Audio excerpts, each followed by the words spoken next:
मुंबई का एक बूढ़ा आदमी विजय राज अपने बेटे विकास को रुखसत कर रहा था। विकास को ओमान में नौकरी मिल गई थी।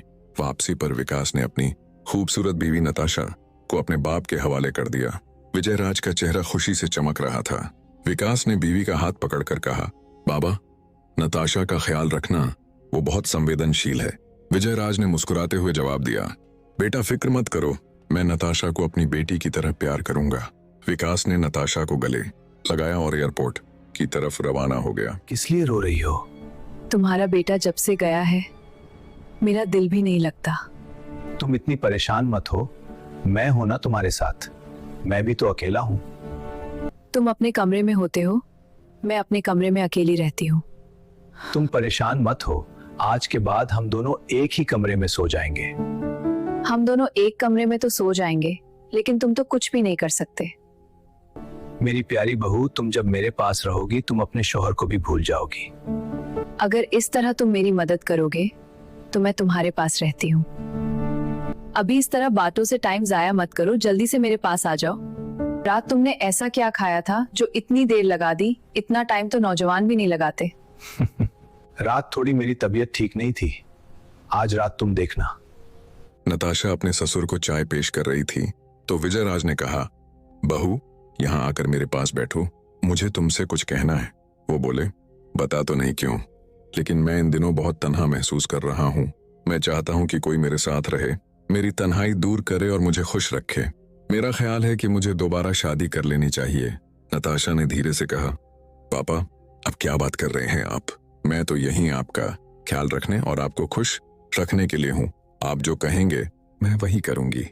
विजय राज के चेहरे पर मुस्कान फैल गई। वो उठे और धीरे धीरे नताशा के पास बैठ गए। उसने नताशा के कंधे पर हाथ रखकर कहा, अच्छा बहू, देखते हैं तुम मुझे खुश रखने के लिए क्या कर सकती हो। नताशा ने हल्की सी मुस्कान के साथ कहा, पापा जल्दी क्या है, अब हम दोनों इस घर में अकेले हैं।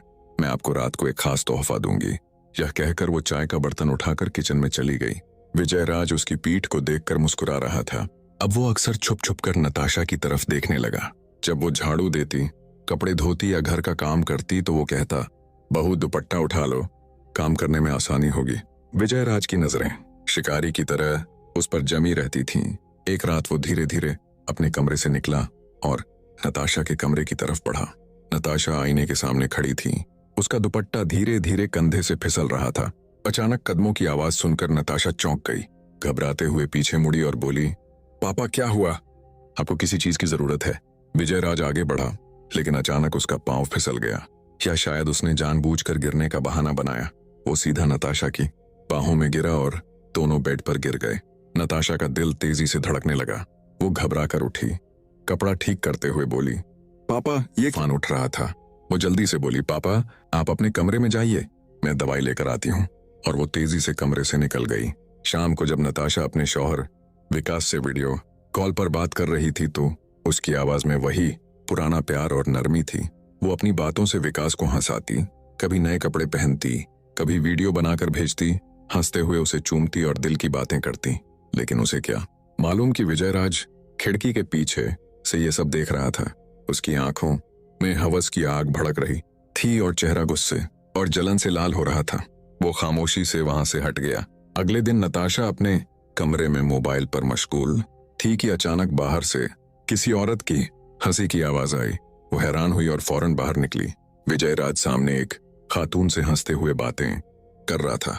नताशा ने हैरत और गुस्से से पूछा, पापा ये औरत कौन है? विजय राज ने इत्मीनान से जवाब दिया, बहू, क्या मैंने तुम्हें नहीं बताया था कि मैं दोबारा शादी करना चाहता हूँ? इन खातून को प्रपोजल मिलते हैं। मैंने उनसे कहा है कि मेरे लिए एक अच्छी खूबसूरत बीवी तलाश करें। उसकी आवाज में अजीब सी शान और सुकून था। ये सब एक चाल थी, जैसे विजय राज जानबूझकर नताशा को जला रहा हो। नताशा के दिल में गुस्सा भर गया। उसका चेहरा लाल हो गया, लेकिन वो बिना कुछ कहे वापस अपने कमरे में चली गई। नताशा के दिल में तूफान बरपा था। वो नहीं चाहती थी कि विजय राज दोबारा शादी करे, क्योंकि वो विजय राज की बेहिसाब दौलत और जायदाद के बारे में सोच रही थी। अगर विजय राज की शादी हो गई तो सारी दौलत नई बीवी के नाम हो जाएगी और नताशा के हाथ खाली रह जाएंगे। ये खौफ उसे रात की खामोशी में विजय राज के कमरे में ले आया। दूध का गिलास हाथ में लेकर वो दरवाजे पर दस्तक देने लगी। विजयराज बेड पर लेटा हुआ था। उसके हाथ में एक पुराना खत और कुछ तस्वीरें थीं जिन्हें वो गहरी सोच में देख रहा था। दरवाजे की आवाज सुनकर उसने फौरन खत और तस्वीरें तकिए के नीचे छिपा दी।